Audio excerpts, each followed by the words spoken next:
اما بعد فاعوذ باللہ من الشیطان الرجیم بسم اللہ الرحمن الرحیم قال اللہ تعالی کل نفس ذائقۃ الموت. اللہ تعالیٰ نے کلام پاک دے اندر تین مختلف تھاواں تے سپاریاں چ ارشاد فرمایا کہ بے شک ہر جاندار نے موت کا ذائقہ چکھنا ہے. جدوں مالک کائنات نے فرمایا اندے وچ ہن شبہ تے کوئی نہ رہے. اور پھر ایک جگہ تے نہیں قرآن شریف جو تین مختلف سپاریاں چ آیت ہے کل نفس ذائقۃ الموت. صحابہ کرام کو محبوب خدا نے پوچھا صحابہ جانتے ہو سب تو عقل مند بندہ کون ہے؟ صحابہ کرام نے عرض کیتا واللہ اعلم ورسولہ. صحابہ کرام دا عقیدہ سی کہ علم یا اللہ کول ہے تو یا سونے مصطفیٰ دے کول. انہوں نے کہا جی واللہ اعلم ورسولہ بھابی نہیں سن صحابی سن کہنے لگے اللہ تے اللہ دا رسول جانتا ہے.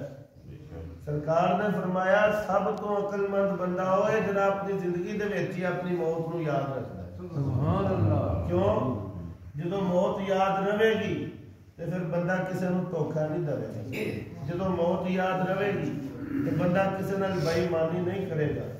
جدوں موت یاد رہے گی تے بندہ پھر کسے دا دل نہیں دکھاوے گا بلکہ کوشش کرے گا میں کسے دی دعاواں لے لواں. اس واسطے موت نو یاد رکھن والے نو محبوب خدا نے فرمایا سب تو عقل مند ہے.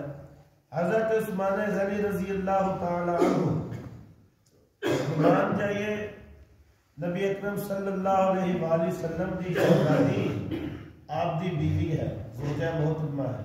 ایک نہیں سرکار دیاں دو صاحبزادیاں دا نکاح عثمان نال ہویا. اللہ تعالی نے اتنا اشرف عطا فرمایا.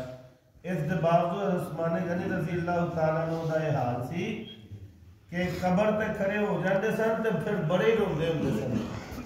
تو لوگوں نے کہا تسی کدی جنت یا جہنم دے تذکرے تے نہیں انا روئے جنہ قبر نو ویکھ کے تان رونا آندا ہے.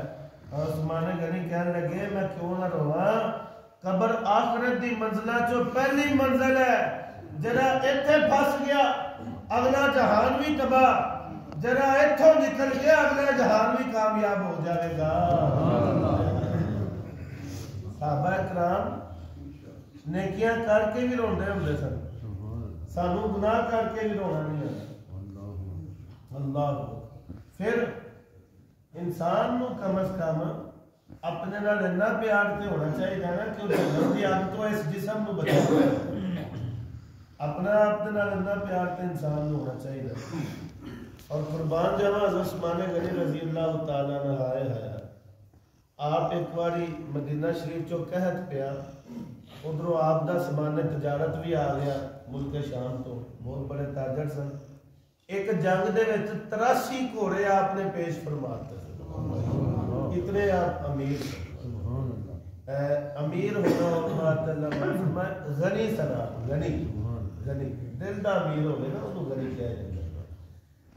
آپ دا عثمان تجارت واپس آ گیا ادھر مدینے چو قحط پیا سی. تاجراں نے کہا بھی سانو دے دیو ایک گنا منافع لے لو. فرمایا نہیں. فرمایا 2 گنا.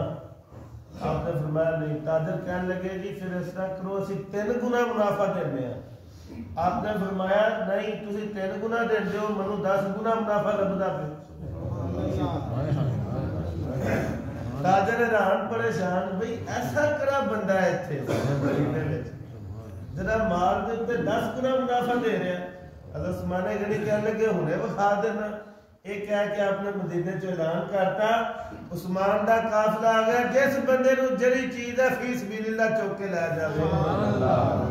پھر عثمان غنی نے دسیا تسی 3 گنا منافع دے رہے ہو میں 10 گنے والے نال معاملہ کیتا. اور میرے بھائیو دوستو یہ چیزاں نے انسان اپنی زندگی دے سکھ لے. پیار نو جگہ دے محبت کو جگہ دیو قرآن کو جگہ دیو ایمان کو جگہ دیو. جدو اپا ٹی ویاں تے بہنے اننا چہرے ادو اس دل دے وچوں آگ کیوں نہیں نکلدی کہ یہی میں قرآن دے سامنے بیٹھ رہا. کئی بار اسی ماواں کو سنیا درس کا تے اج موضوع کو جو سی بس گل رسمانہ چلی گئی بیٹھے گل ختم کرنے. تسی بھی کئی بار سنی ہے گل تو بابا جی فوت ہوئے تو انہوں نے قبر جدو کھٹی جو خوشبو آئی گھر گئے پتہ کیتا پتہ لگا جی بابا پڑھیا لکھا تو نہیں سی لیکن قرآن کو کھول کے ضرور کہتا ہوں سی میرے اللہ یہ بھی تیری سچ گل ہے اے بھی سچ ہے اے بھی سچ ہے علماء کہنے لگے بس زندگی تو تیری سچ سچ کرتا ہوں دسنا جو ہی نظارہ قبر چوں آندا سی سبحان اللہ تے اسی یہی قرآن اگے بیٹھ جایا کریے ایک بابا جی اور دیکھو ساڈے نعمتاں کتنیاں نے اللہ تعالیٰ کی رحمت کتنی کسی دن شکر دے موضوع تے انشاءاللہ درس داں گا اپنی زندگی چو الحمدللہ نو جگہ دو الحمدللہ یا اللہ تیری تعریف ہے حمد ہے یعنی تیرا شکر ہے ہر نعمت دے بزرگ ایک جا رہا ہے راستے تو کسی کا کوڑا آپ دے سر تے پی گیا نمازی نال سن مرید نال سن آپ دے کہنے لگے انج کرنے آپ نے فرمایا کچھ بھی نہیں کرنا سارے شکر کرو بھی ہو سکتا ہے میں جہنم دی آگ دے قابل ہوا رب نے دنیا تے مٹی پوا کے صلح کر لی سبحان اللہ اللہ نے بندے ہوندے نے وہ انج بھی راہ لب لیندے ہوندے نے انج بھی سجن واہ واہ انج بھی سجن واہ واہ ہر پاسے جڑے اپنے رب دی کوئی نہ کوئی گل لب لیندے ہوندے نے اللہ پاک منو تانوں عمل دی توفیق عطا فرمائے کل ایتھے شروع کریں گے انشاءاللہ صلاۃ و سلام